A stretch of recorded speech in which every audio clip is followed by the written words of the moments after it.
Hi, welcome to another edition of the Alan Rosenberg Show and another episode of one of my favorite series, and it is called Time Capsule. And what I do is, in the particular year I'm in, so we're in 2024, I look back in a 10-year increment. So far, these are the years that I did. My channel started in 2021, so I did those 1971s through 2011. And then onward. We're in 2024, so now I've done this month 1974 and 1984, and now I'm going to do 1994. Where could you find these? Go to my channel and go to playlists. And when you go to playlists, there's going to be a playlist there called Favorite Albums by Year, Time Capsule. And there's a ton of episodes. You see there's a commercial playing, but there's the episodes, and 1 year per video, nice and easy. And basically I'm giving you my history of rock and roll, my favorite albums. So what do? I tell you how many albums I got that came out that year. I show you a good selection of them, and then I end the video with my top 10, and it's based on play. That's what I go by. So in the year 1994, and I can't believe that is 30 years ago. I got my Voodoo Lounge shirt on from that tour. Can't believe that was 30 years ago. My son was actually born that year. So in 1994, I currently own 135, that's right, exactly 135 albums in my database that came out in 1994. I'm going to show you 42 of them. Now, it was a good year for music, and I think if you take away anything, you're going to see a pretty wide variety of stuff. And that's really what I'm going to show you here. I'm going to show you a wide variety of stuff that I own. But there's a ton of stuff that I really love, obviously, that's down there that I'm not going to show you because the video can't be too long. But I'm going to end it with the top 10 based on play. So let's go in alphabetical order. What came out in 1994 that I really loved or was interesting? The Allman Brothers. And they did Where It All Begins. This was a great version of the Allman Brothers. They came back many times, but this is the lineup with Warren Haynes and Dickie Betts on guitar. Great lineup. They originally came back with 7 Turns, which is one of my favorite Allman Brothers. This was a top 3 album. The next one in line was Shades. God, I can't even think straight. Shades of Two Worlds. And that was a really good one. Not as good as 7 Turns. And in fact, this was the third one, Where It All Begins. Real good record from the Allmans. I actually think this is not as good as those two, but still really, really good. This is the one that's got Soulshine, which is a great Warren Haynes track. But Back Where It All Begins, Sailing Across the Devil's Sea, No One to Run With, that's a killer track. So the Allman Brothers, 1994. The Beatles, they just never stopped putting out stuff, and that was the year they put out Live at the BBC. I like these BBC collections by all the bands. They're not the kind of thing I listen to a lot, but boy, this thing is loaded with like almost 70 tracks. So there you go, Live at the BBC from the Beatles. What else came out? The Black Crowes put out Amorica. They're a great band, and this is, am I going to get banned for showing this? Because do people even know what that is? I don't think people have pubic hair anymore, right? But great cover. That was originally from Hustler magazine, that cover. But this is a real good record. They're just a great band. I love them. And these are the digitally remastered with bonus tracks. So Amorica, I'll show it from a distance. From the Black Crowes. Boston put out one of their weaker albums, in my opinion. This is Walk On. But I'm a fan and I'm a completist. They wound up redoing some of these tracks, like Living for Your Love. But it's okay. This is an interesting one. David Bowie, Santa Monica 72. This was a very famous bootleg. This is actually an official release. It was an English import on Golden Years record. This was not a bootleg. Came with a really nice booklet and everything like that. And what a great set list. But then my understanding is Bowie's people got real upset about this release, and then they kind of poo-pooed it. And then I think they eventually put it out again. But this is a great album, Santa Monica 72 from David Bowie. I wanted to show you this one because this is an interesting one. A band called the Chesterfield Kings. And an album called Let's Go Get Stoned. Obviously, that is a takeoff of Aftermath, the Stones album. And they're huge Stones fans, these guys, as you probably know. They write books, Andy Bablik and Greg Prevost, really big Stones fans. The coolest thing about this album, see the song there called Can't Believe It, Mick Jagger and Keith Richards. So if you're a big Stones fan, you know that song as a bootleg because the Stones have never released it. I always knew it as I Can See It, See It, See It, oh yeah. It's a great song, and it's one of these Stones bootleg tracks that I was like, why have they never released it? It's such a great track. So the Chesterfield Kings said, I guess they agree with me because they did a cover of it, and it's really Stones-like. It's great. So let's go get stoned by the Chesterfield Kings. I'm a big Leonard Cohen fan. He's got some really great live records, and this was another one that came out in 1994 called Cohen Live. A really good period in his career. You know, Dance Me to the End of Love, Bird on the Wire, everybody knows, Sisters of Mercy, Hallelujah, I'm Your Man. You know, if you like Leonard Cohen, Suzanne, if you don't know this album, this is a really good live record. Speaking of live records, they don't come much bigger than this. This is the Eagles' Hell Freezes Over. So this was really the Eagles getting back because they said they would only get back when hell freezes over. This was a great live performance, of course. I have the Laserdisc as well. And it even included 4 new tracks. Get Over It, Love Will Keep Us Alive, The Girl From Yesterday, Learn to Be Still, which were good tracks too. This is a really excellent live record if you like the Eagles, and that really brought them back. This I'm going to show you because this is largely considered one of the worst albums ever made by Emerson, Lake and Palmer in the hot seat. I'm thinking maybe I would do a Treasure or Trash on this because it's either this or Love Beach. But, you know, if you like Emerson, Lake and Palmer, there's still some real good tracks. You know, it's not a complete disaster. I love Daddy. Check out that song. Man in a Long Black Coat is a great cover as well. So, is this a great album? Definitely not. But if you like Emerson, Lake and Palmer, you're a completist. Well, there you go. Fish from Marillion. He put out Suits. He had been on a roll. Some really great records. This one, to me, is just okay. But some really good tracks as well. Fortunes of War. But this would not be Suits, a Fish album to jump into if you're unfamiliar with his catalog. Annie Haslam put out an album that year called Annie Haslam's Renaissance, Blessing in Disguise. It's okay. It's not great. But it does have a song that I love, and it's called Love Lies, Love Dies. If you like Annie Haslam and Renaissance, check out Love Lies, Love Dies. It's an extraordinarily great track. In fact, I put it in my Renaissance short songs video. Peter Himmelman I'm a fan of, and I discovered him when he opened up for the Kinks. Wound up picking up all his albums. He put out an album called Skin, which was a thematic album. Actually saw him at New York's Bottom Line on this album, and it was fantastic with a full band. It's another good record, a concept album by Peter Himmelman, Skin. Not essential, but if you like Peter Himmelman. I was a really big fan of the Indigo Girls. It was fun to watch Barbie because God knows how much money the Indigo Girls made because Barbie used Closer to Fine as like the theme song of the movie. This was the first Indigo Girls album that I liked a lot, but it didn't have the same impact as their previous ones. But this is a more well-rounded album, a rocky album, Swampophilia. And it's a fine record, Least Complicated, Language of the Kiss, Reunion, Power of Two is a real good one, Touch Me Full. Yeah, it's a good record. From the Indigo Girls.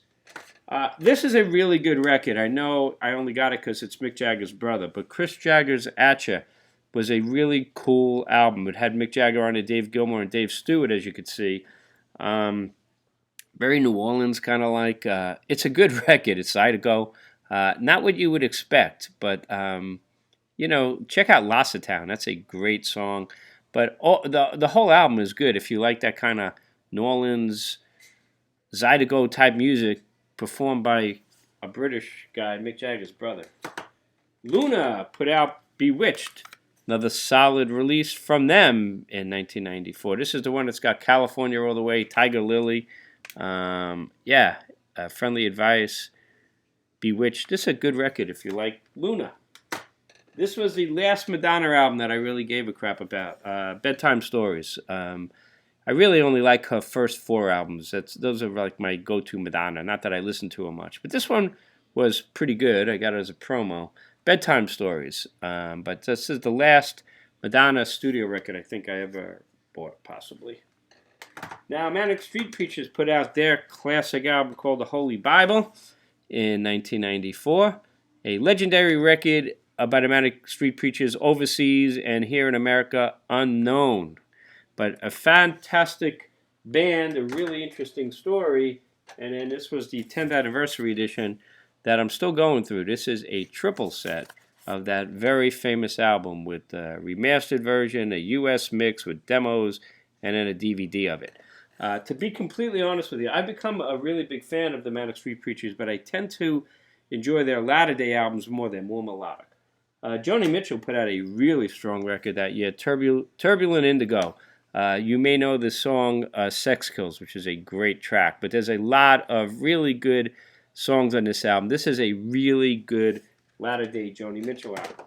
Now, if you know me, you know I'm a closet Joni Mitchell fan, but I'm an open on Joni Mitchell. I'm a closet Olivia Newton-John fan. I actually did a video. One of my first videos was I'm coming out of the closet. I'm an Olivia Newton-John fan, and I actually am. She did this album, which I thought was great, called Gaia, One Woman's Journey. She was a great singer, obviously, and performer, but not known as a songwriter. But when she got breast cancer, she became a songwriter, and she would write about her things that she went through, and that's what this album was about. This is a good record, you know, a little bit of a dated sound on some of the tracks, but there's a song there called Don't Cut Me Down. I always tell anybody who doesn't like Olivia Newton-John, check out that song. There's some great live versions with an orchestra. Don't Cut Me Down is an amazing song. Nirvana put out my favorite Nirvana album, believe it or not, is this one, MTV Unplugged in New York. This is my favorite Nirvana album. It's great. What can you say? Classic album for sure. Oasis put out their debut album, Definitely Maybe. I was really into it. I got into them that year. Live Forever, I thought, was one of the most incredible songs I ever heard. It's a really good record. I think Oasis got better and better and better, which is why you don't see this in the top 10. But it's a very noisy album, but yeah, it's great. It's great. They would show more nuance, I think, down the road. Jimmy Page and Robert Plant got back together again and I have the Laserdisc, that show, No Quarter, which was kind of like their unplugged, unleaded album. A couple of new tracks on there. Really different versions of a lot of their classic songs, and it worked. It's a good record. Liz Phair, I'm a big fan of. This was the album after Exile in Guyville, Whip Smart. Kind of an overlooked album. Again, I'm probably unusual in the fact that I like Liz Smart more as she got older, more melodic and more professional. I thought this was a good record. Whip Smart from Liz Phair. R.E.M. put out Monster, and this was an unusual album. This album really grew on me over the years, but in 1994 I was a little taken back because it's so noisy. What's the Frequency, Kenneth? Crushed with Eyeliner, I Don't Sleep, I Dream, Star 69, Strange Currencies, Tongue is great. I have fallen in love with this album, but it took me some time, which is why it didn't go top 10 in that particular year. Robbie Robertson put out an unusual album, Robbie Robertson, The Red Road Ensemble, music from Native Americans. And this was a really cool album as he shows his Native American roots. Ghost Dance, Golden Feather, Skinwalker. Cool stuff. London Suede, known in America as London Suede, overseas they're just Suede. It's a band that they took me a while to get into them. I have fallen head over heels for them. In fact, I just got the Deluxe 3 CD edition of Autofiction, which I have to unbox. But Dogman Star came out that year, and this is a really lush cinematic album for sure. If you don't know Suede, this is a good one to check out. We Are the Pigs. Oh my God, phenomenal. The Wild Ones. I think they just get better and better as well. Richard Thompson put out Mirror Blue, another fine release from him. Just a consistently good artist. Wishbone Ash put out Live in Chicago, an unusual release because the band was fractured. But this is a strong latter-day live record. It does have Ted Turner and it does have Andy Powell. But Andy Powell plays bass. He was in the Kinks, Savoy Brown. It's not the original band, but it's a good latter-day live record if you like Wishbone Ash. And I wanted to throw this in there because I saw it on PBS, and I was like, he's really good, when you're in the mood. I'm talking about Yanni live at the Acropolis. I got to be honest. This is really good stuff when you're in the mood for it. And sometimes I am. So there's Yanni live at the Acropolis. If you watch PBS, this in America, you couldn't avoid that thing. And Neil Young and Crazy Horse put out Sleeps with Angels, I guess influenced by Kurt Cobain, who took his life that year. Change Your Mind, great track. It's a good Neil Young album for sure. None of those went top 10. So what went top 10? Well, before I show you, there's a couple of other things. The Who put out their 30 Years of Maximum R&B. Box sets were really happening. This was a 4 CD set. Not so impressive now, but in its time it certainly was. And Jethro Tull released the 25th anniversary cigar box. This is one of those where it was better packaging than really what's in the box musically. The original 20th box set anniversary is one of my favorites, but this one had remixed classics.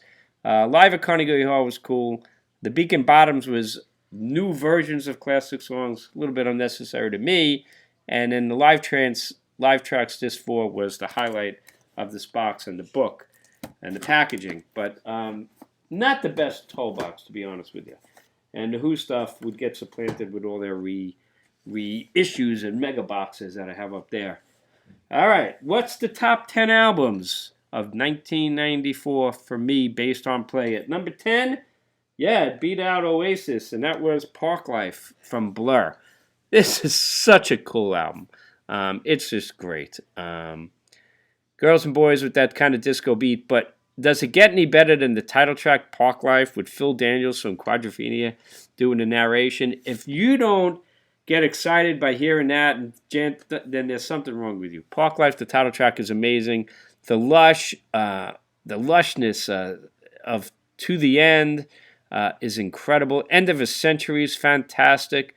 Yeah, this is a low, another one. Great album from Blur. My number 10 album of the year, Parklife. Number 9. Let's start.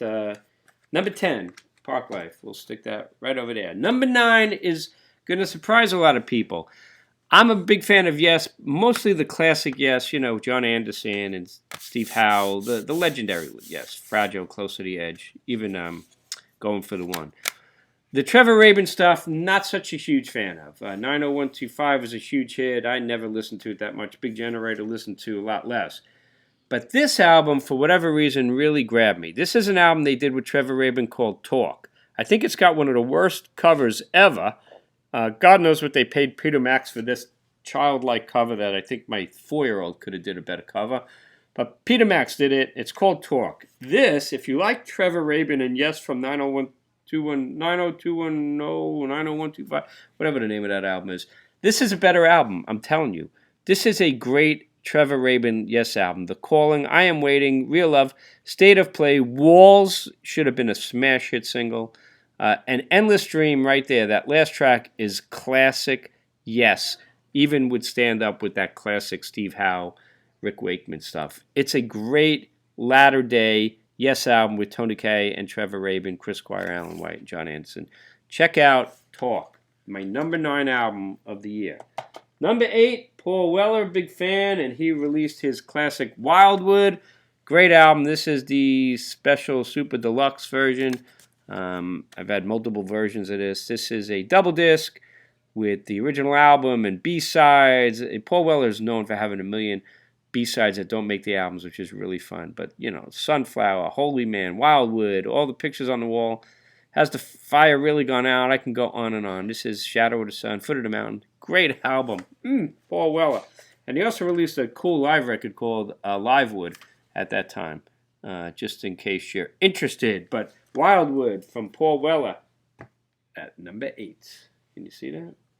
Let's spread this out. You know you're going to fall there, Paul, right? I know you're going to fall.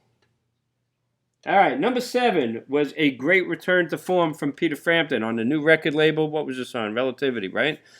He put out a self-titled album. A lot of times when bands put out a self-titled album, they're making a statement. He came back really strong. Unfortunately, the album didn't do that well. It should have done really well. It's a great Frampton album. The single was Day in the Sun, which I thought was just kind of very Frampton, standard Frampton. But the rest of the album's great. You Can Be Sure, It All Comes Down to You.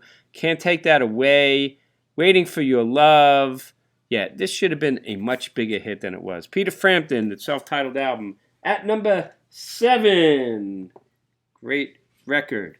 Number 6. It probably seems like I'm pushing her, but I love her. What can I tell you? Cara Olen. Carla, you probably never heard of my channel. But if you ever look at my channel, you're all over it sometimes. Reap the Whirlwind was her album that she put out in 1994.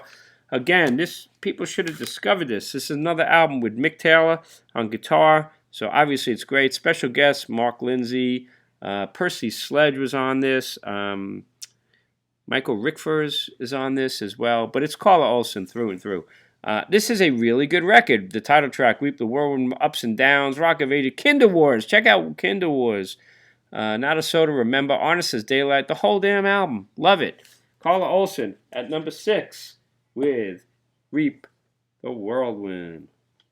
The hell with it. We'll put her up there. Number 5 is a double shot. There you go, David. Knew that was going to happen.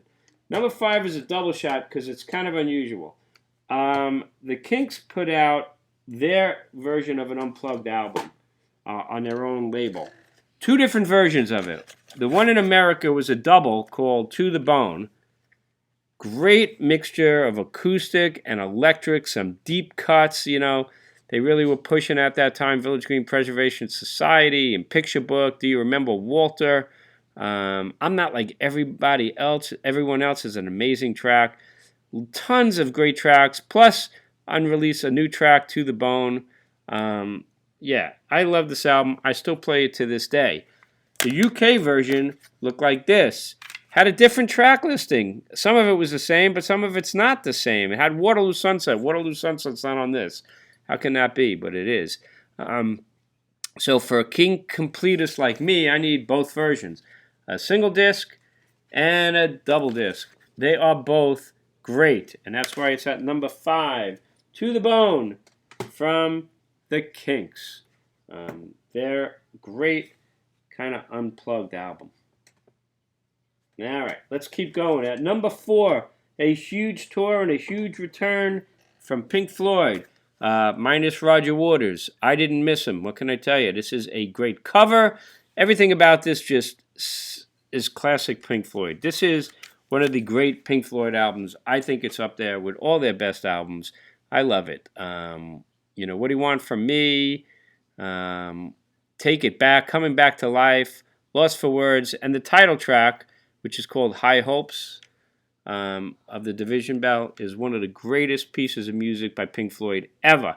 At number 4, the Division Bell from Pink Floyd, David Gilmour, without Roger Waters. Nope, I didn't miss him at that point. At number 3, the Pretenders came back really strong. I love this album. It was a huge hit for me, and I still play it to this day. Last of the Independents. This is prime Pretenders. A great album. Hollywood Perfume, Night in My Veins, 977, Revolution, I'll Stand By You, which was a big hit, like a power ballad, but great lyrics, great music. It didn't sell out. It's just the real deal. And it's a great song from a great album. I love the whole album, be honest with you. This is Love Colors. Last of the Independents from the Pretenders at number 3, best album of the year. Number 2, what's it going to be? Well, it seems like in retrospective time, and that is a huge box, and it's just deserves what it deserved. I always thought, even in 1994, I was like, this album is extraordinary. And it was my second best album of the year. That's Wildflowers from Tom Petty. It's a masterpiece. It's long, it's involved, it's just top-notch all the way. You don't know how it feels as a big hit, but for me, you know, it was the lesser tracks that were even better, like Time to Move On, You Wreck Me. It's Good to Be King, extraordinary track. Only a Broken Heart. There's not a bum note on this album. Crawling Back to You, Wake Up Time. I still play this album, and I was really happy, actually, that it came back so strong with the box set. Here's a latter-day version, Wildflowers, and all the rest, a 2 CD set. You know, I think for some reason people must have missed that album that year, but it's so amazing. What's my number one album? Well, as you can see, I got the shirt on, don't I? And there's a reason for that, because Voodoo Lounge from the Rolling Stones was my number one album of the year. I saw the tour. I thought it was a great album. I still think it's a great album. I actually listened to it today, and I'm like, you know what? It really holds up. Not to get too much into it, but those Latter Day Stones albums are really strong. They're just a little long. It's a revolutionary album because it was the first album without Bill Wyman. And after they returned with Steel Wheels, which was a bit slick, fine record, but a bit slick, this album was definitely an attempt to make a Rolling Stones album. They did. It really does sound like a Rolling Stones album, even though Bill Wyman's not on there. It's a historic album also because the opening track is a great track. I remember when I heard it and I saw the video. The video is incredible. Love is Strong. I thought it was a really strange single. It's not a hit single, and it wasn't a hit single. In America, it's revolutionary because it's the first time the Stones didn't have a hit single from an album. You know, Steel Wheels had a hit with Mixed Emotions, which I didn't think was that great of a song. You listen to Love is Strong. It's so uncommercial, but it's a great example of Keith Richards' genius on rhythm guitar. It's about the spaces. It's about the notes that you don't play. Listen to the rhythm, electric rhythm guitar on Love is Strong. It is so Stones. It is so Keith Richards. Mick Jagger comes in with the harp. It's a great track. It's just not a good single. And this was the single of it. In America, it didn't break top 90. Can you believe that? I mean, at that time, the Stones had singles. Not this time. Love is Strong was the first single. The second single, I believe, was You Got Me Rockin', right? Here's the CD single of that. This is the only track from Voodoo Lounge that's really become a perennial. Mick pretty much plays it at every tour, and he's really done his best to make it a Stones classic. It is a fun rocker. I don't think it's really classic material, but it's great live, or it's really good live, and it's a really good track. The album is a great mixture, man. You got Love is Strong, You Got Me Rockin', Sparks Will Fly. The lyrics a little bit over the top, but it's another good rocker. The Worst is a great Keith ballad. New Faces is a beautiful Mick Jagger track that starts off like a harpsichord song and then almost becomes country-like. It's great. Out of Tears is one of my favorite ballads, one of the few times that Ronnie Wood really does a memorable lead guitar solo, but that's because Ronnie Wood is a great pedal steel player and slide guitarist, and he does a beautiful solo on that. I Go Wild is a great rocker. Actually, I think it's a better song than You Got Me Rockin'. It's just probably not as catchy live. So, but I Go Wild is great. Blinded by Rainbows is another track that I think is extraordinary. I would wish they would play that ballad. I love Blinded by Rainbows. Nobody seems to know that one. Baby Break It Down seems like a throwaway, but it's not. Got a great groove. Through and Through is another really interesting Keith Richards track. Became famous on The Sopranos because they used it, but it's a really cool track. It's almost like a Velvet Underground track. The drums, this like timpani comes in, and then the Stones kicking in the second half. It's a really cool track. On the CD, you get Mean Disposition, which ends it on kind of a cool way. It's kind of like almost a throwaway shuffle kind of song, but it works. It's long. If you took out a couple of the tracks, this would be 45-minute pure classic. I respected Mick Jagger at that time, said that CDs were really expensive. He put extended lengths on these things. And he put stuff that probably wouldn't normally make it on an album, like Moon Is Up is experimental. Brand New Car to me is kind of a throwaway. Suck on a Jugular I actually kind of like, but it sounds more like a Mick Jagger solo track to me, but it's a decent, funky track. What else is on here? Sweethearts Together is a good little country thing that Mick and Keith do. It's a really, really good record. It had 4 singles. You Got Me Rockin' was the second one. Out of Tears, an amazing ballad. I think it's a classic, a forgotten classic, unfortunately. And then I Go Wild, that great rocker that also they perform live a lot. I actually would have thrown the B-side of You Got Me Rockin' is a thing called Jump on Top of Me, which is a great track. They should have put that on the album. So there you have it, folks. My number one album, Voodoo Lounge. a great latter-day Rolling Stones album. Make no doubt about it. So what are the top 10? Again, Parklife from Blur at 10. 9, Yes, surprisingly with Talk. Number 8, Paul Weller with Wildwood. Number 7, Peter Frampton's self-titled return. Number 6, Cara Olen, Reaping the Whirlwind. Number 5, The Kinks with the double and the single versions of To the Bone, their acoustic live electric record. Number 4, Pink Floyd coming back big with the Division Bell. Number 3, a great classic Pretenders album, Last of the Independents. Number 2, the great Tom Petty album, Wildflowers. Nice to see it getting its deserve that latter day because it's amazing. Number 1 album, Rolling Stones, latter day classic, Voodoo Lounge. There you have it. Let me know what you think. I know you're screaming at that screen. Alan, where's Soundgarden? Super Unknown. Where's Beck, Mellow Gold? Jeff Buckley, Grace, right? All of those came out in 1994. Pearl Jam, Vitalogy came out in 1994. 9 Inch Nails, they don't do much for me. They came out in 1994. Green Day, Dookie, okay. Tori Amos, Under the Pink. I have some of these downstairs. I couldn't show you everything, right? There's 135 albums I have. But I thought this was a good selection. Let me know what you think, guys. Most importantly, what do I say? Stay safe, stay healthy. I'm getting better. I'm still sick, but I'm recovering. And let me know what your choices are. And if you're new to my channel, hit subscribe. And if you haven't checked out these other years, man, it's like a history of rock and roll. Nice and easy. 1 video per year. And I'm going to do these for every year. Eventually, we'll have them all done. Time Capsule. Check out the other ones. Thanks again. I'll see you next time.